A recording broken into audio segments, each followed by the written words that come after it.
Dunyoning eng muvaffaqiyatli insonlari har kuni o'qiydilar. Nega siz o'qimasligingiz kerak? Bugun sizga 30 daqiqa davomida kitob o'qishni odat tusiga aylantirish yo'llarini aytib beraman. Demak, boshladik. Birinchi yo'l. Birinchi, kichikdan boshlash. Ya'ni 10-15 daqiqadan boshlab, keyin ko'paytirib boraverasiz, o'zlashtirishingizga qarab.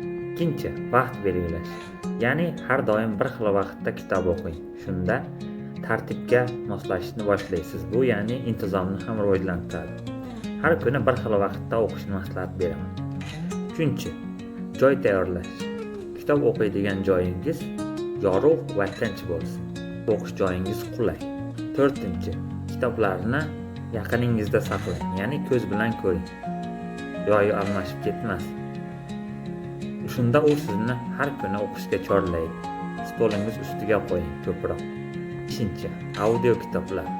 Yo'lda, transport vositasida, zalda audio kitoblar eshitish vaqtingizni samarali o'tishiga yordam beradi.